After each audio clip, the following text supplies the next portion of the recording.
My freedom didn't feel real. It felt borrowed and temporary, like something that could be snatched back the moment I breathed wrong. I had just been paroled from prison for a crime I didn't commit. My parole was contingent on good behavior. Every step I took now came with invisible chains, real conditions and rules under watchful eyes. One mistake, and I'd be right back inside. Reoffending wasn't an option, not anymore, but neither was losing everything I had done prison time for. I hadn't seen my girlfriend in months, nearly a year to be exact. She stopped visiting. The last time she visited, we sat across from each other, separated by glass and bad decisions, talking about a future that felt too good to be ours. We spoke about starting a family, a fresh start, a life outside the ghetto. Hope looked good on her when I told her about starting a new life and a family. I remembered the smile and the look on her beautiful eyes. Our discussion on that prison visit sparked hope and the type of look I had not seen in a long time. Then she asked me that day, softly, almost like she already knew my answer, if she could use some of the money to start a small business. I told her to wait, to be patient, to move quiet, I said. Let's not draw attention to ourselves. I saw it then, the flicker of disappointment in her eyes, the way her gaze dropped like she was carrying more than just my absence. Please look up, I told her. Look at me. She eventually did, but the sparks in her eyes were gone. I'm doing prison time because of that money, I reminded her. It's our only way out of the ghetto. I held her hands through the gap, like I could transfer certainty and reassurance into her skin. Please, let's not rush, I added softer this time. I promise things will change as soon as I am done serving my prison sentence. But the truth, I still had a long way to go, and a long prison stretch. I wasn't just being careful, I was being selfish, because I knew something she didn't. The police hadn't given up on recovering the money, not for a second, and I was determined to keep it that way. I never told her where I hid it, never told anyone. The location, the coordinates, the only map to freedom, I kept it locked inside me. And if I'm being honest, I never thought I'd walk out of that place alive, let alone on parole. Not in a million years. So when the warden banged on my door that morning, telling me to get dressed, I thought it was just another routine, another day to survive. Where are we going? I asked the prison warden. A nice, friendly guy, unlike most other wardens in our yard. He was different, educated, I presume, and sociable. But he can be tough when he needs to. What's up? I asked him a second time, as we walked. This might be your lucky day, he said. I didn't believe him. Not until I stepped into that room, wondering what the invite was all about. Not until I saw them sitting there, waiting. Not until the words early release started echoing off the walls. Conditions followed, the strict rules of my parole, and the warnings, each one louder than the last. And there I was, standing before them speechless, because all I could think about wasn't freedom. It was her, and whether she had waited. Then came the surprise. Weeks later, I was a free man. At least that's what they called it. Freedom didn't come with peace. It came with silence. The kind that echoes too loudly in your head. The kind that reminds you don't belong anywhere anymore. But I had something most men didn't have. A second chance at life. With the money I had hidden somewhere, days before I was eventually tracked and arrested, followed by weeks of investigation and trial, then jailed for a crime I didn't commit. Nearly $1.5 million waiting for me. Money I didn't steal. Money I didn't ask for. Money that found me the day I witnessed the heist that changed everything. I wasn't part of it, but I paid the price anyway. Now, it was time to collect what life owed me, and what life took from me. And the first thing on my list? Her, my girlfriend, Shu Xian. The entire parole process and my early release from prison was meant to be a surprise. She loved surprises. That was always her thing. Those small, thoughtful reactions, the way her face would light up like she'd just been handed the world. I imagined it as I sat in the back of the cab, the whole ride there, her opening the door, her freezing for a second, then running into my arms. I even imagined the warmth of her body, the laughter, the excitement. I even smiled in the taxi, Stupid, right? Because the only person walking into a surprise was me. The driver dropped me off outside her building. Nothing had changed. The ghetto life was exactly how I left it. Same cracked pavement, same tired walls and tired paints that had seen better days. Same smell of survival hanging in the air. But when I knocked on her door, expecting her to jump into my arms, nothing. I knocked again. Still nothing. A neighbor peeked through their curtain, then stepped outside like they'd been waiting to say something. She moved out, the woman said casually. Moved out? How long ago? I asked, trying to keep my voice steady. Not sure. Maybe weeks or months, maybe. Weeks? Weeks? Months? I asked for a forwarding address. There wasn't one. I asked around. Spoke to a few people. Same answer. Different faces. Nobody knew anything. Or maybe nobody wanted to. Days turned into weeks. Weeks turned into questions. And questions turned into something darker. Doubt. Then one evening, I ran into an old friend. The kind of friend who knows too much and says too little. We talked, we joked and laughed. Pretended like time hadn't done what it always does. Then I asked about my girlfriend Shushan. His expression changed, just slightly, trying not to give away too much information. But I saw it. I was quick to catch his reaction. I think I've seen her, he said. Think? Where? I pressed. He hesitated, then gave me an address. That same evening, I went looking for her, with all the energy and excitement. No waiting, no second thoughts. Something in my chest was already preparing me for bad news. But not this. Not this. I stood across the street watching the house.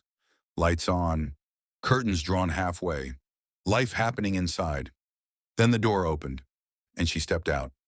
Shushan, my Shushan, but not mine, not anymore. She wasn't alone.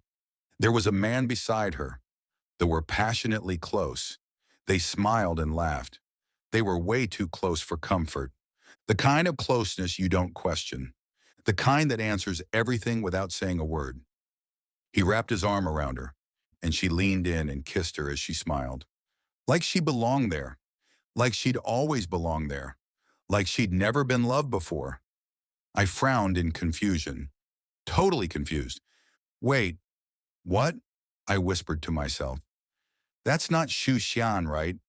But it was. It was her. Her laugh confirmed it. Soft, familiar, painfully familiar. Then I saw it. The detail that shattered whatever hope I had left. Her stomach. Round, full, alive, pregnant. My heart didn't just break. It collapsed, violently, like something inside me gave up all at once. Shushan. Pregnant? I muttered, my voice hollow. My chest tightened. My fist clenched. My mind raced. How long had I been gone? How long had she been with him? Was any of what we had together real? All those promises, all those plans, all those dreams we built inside a prison visiting room, were they just words? They laughed together, like happy couples do, like they'd just been married. For them it was so peaceful. For me it was painful to watch, like the world hadn't ended, like I hadn't existed.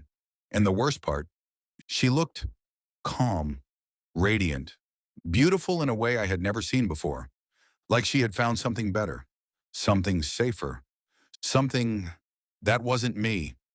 I wanted to step forward, to shout her name, to demand answers, and to remind her who I was, who we were. But I didn't. I couldn't. Because deep down, I already knew.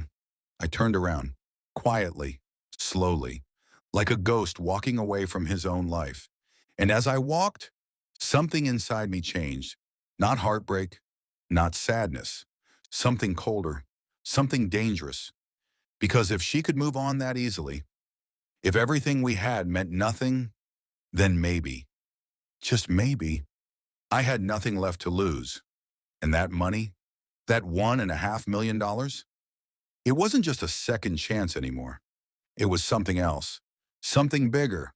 Because what I didn't know then was that this moment, this betrayal, was just the beginning. Please like, share, and subscribe. and let us know where you're watching us from, your city and country. Here's a quick question for you. If you were in his position, would you trust love with a secret that could cost you everything? And should he have told her where the money was hidden? Or was he right to keep it secret? Please, I'd love to read your comments below and respond. Let's crack on with the story. As I reached the corner of the street, I slipped my hand into my pocket, pulling out the small folded paper I hadn't looked at since my release. The coordinates. The only map to the money. But something felt off, different. I unfolded it slowly, looked closer, then froze because the numbers, they weren't the same. Someone else knew. A few weeks later, I went back. Not to her, not yet, to the money. The location hadn't changed. Same stretch of forgotten land. Same silence that made your ears ring if you stood still long enough. The kind of place nobody visits unless they have a reason or a secret. The huge oak tree stood exactly where I remembered it. Tall, stubborn, unmoved by time. But I didn't go to it. Not directly. That would have been stupid. I stayed back, watching, waiting, listening, because something didn't feel right. Not since that night. Not since I unfolded that paper and saw the coordinates had changed. I crouched behind a cluster of overgrown bushes, eyes fixed on the tree from a distance. My heart was calm, too calm. That was always the first sign. Danger. I'm being watched, I muttered under my breath. Not fear, instinct. The kind prison sharpens inside you. The kind that keeps you alive. Nothing moved. No footsteps, no voices, just wind brushing against leaves. But the silence felt staged, like something was holding its breath. I reached into my pocket and pulled out the folded paper again. The coordinates. Wrong. Still wrong. I knew every number by heart. I had replayed them in my head for months behind bars. There was no mistake. Someone had touched this. Someone had been close enough to me to change it. My jaw tightened. That means one thing. They weren't guessing. They knew. A twig snapped somewhere behind me. Soft, careless, but loud enough. I froze, didn't turn, didn't react. Not immediately, then slowly. I shifted my eyes. Scanning, measuring, calculating, nothing. Again. But now I was sure I wasn't alone. I stood up casually, brushing dirt off my hands like I had nothing to hide. Like I was just another man taking a walk through nowhere. Then I walked away. Not too fast, not too slow. Just enough to make whoever was watching think I hadn't noticed. But inside, my mind was racing. Two problems. Two very dangerous problems. First, the money. If someone had altered the coordinates, it meant they either found it or were close enough to finding it. Either way, my one-way ticket out of this life was no longer safe. Second, her Shu Xian. That image refused to leave my head. Her laughing, pregnant, in another man's arms. I told myself I didn't care, that I was done, that she made her choice. But I lied, because later that night, I found myself outside her house again. Same spot across the street. Same shadows hiding me. Same obsession pulling me back. Lights on. Curtains slightly open. Just enough to see inside. She was there, sitting on the couch. One hand resting on her stomach. Talking, smiling. And him. That man. Moving around like he owned everything. Like he owned her. My fists clenched. Again. "Who are you?" I whispered. Not just jealousy now. Suspicion. Because something about him didn't sit right. The way he moved. Too alert. Too aware. Like someone trained. Then I saw it. The moment that changed everything. He walked to the window. Paused. Looked out. Directly at me. My breath stopped. There was distance between us. Shadows. Darkness. But somehow, it felt like he could see me. He didn't react. Didn't shout. Didn't move. He just smiled. Slightly. Knowingly. Then closed the curtain. I stepped back immediately, disappearing deeper into the night. Heart pounding now. Fast, uncontrolled. "That's not normal," I said under my breath. No fear, just clarity. That wasn't a coincidence. I turned and walked away faster this time. No pretending, no acting, because now I knew. This wasn't just about betrayal. This was bigger, much bigger. Back in my room, I locked the door and spread everything out on the table. The paper, the coordinates, my memories, every detail, every mistake. And then it hit me, hard, clear, unavoidable. There's no way he just found her. I said it out loud this time. She led him to me. Silence. I shook my head immediately. No, no, Shu Xian wouldn't. But the thought was already there, growing, poisoning everything. Because how else? How else does a stranger end up with her, nowhere to look, and smile at me like that? Unless, then a few hours later, I heard. A sudden knock hit my door. 3 times, slow, deliberate. My body tensed. Morning didn't arrive gently. It forced its way in. Through the thin curtains, through the cracks in the walls, through the noise of a world that never really cared whether you were ready or not. I sat there unmoving, eyes fixed on the television. The volume was low, but the message was loud enough. Breaking news. A high-ranking figure. Connected to the heist. Linked to a powerful drug lord. Dead in prison. I leaned forward slowly, resting my elbows on my knees. There it is, I muttered under my breath. Confirmation. Not relief. Never relief. Because if anything, it only made things clearer. This was never over. It was never going to be. They will never stop looking for that money. The report rolled on, dragging the past into the present like it had been waiting for the right moment to strike again.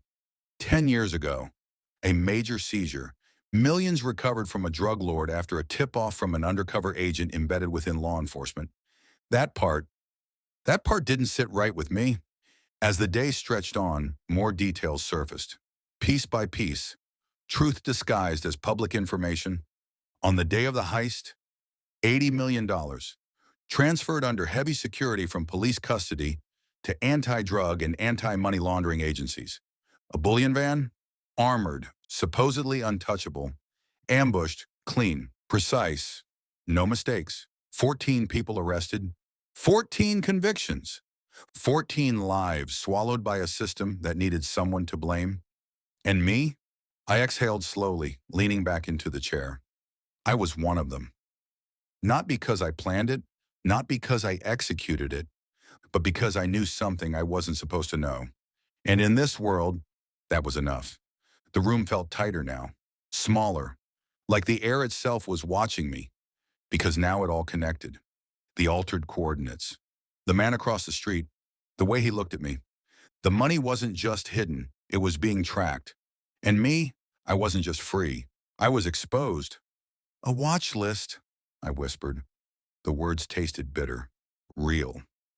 I ran a hand over my face, trying to steady my thoughts, but they wouldn't settle. Questions flooded in. Too many. Too fast. Who was he? The man at her house. The one who smiled like he already knew me. Was he law enforcement? Or something worse? A syndicate. And why now? Why me? Then, knock, 3 times, slow, deliberate. My body went still.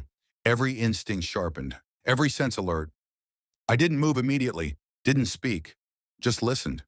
Because somehow, I already knew this wasn't over.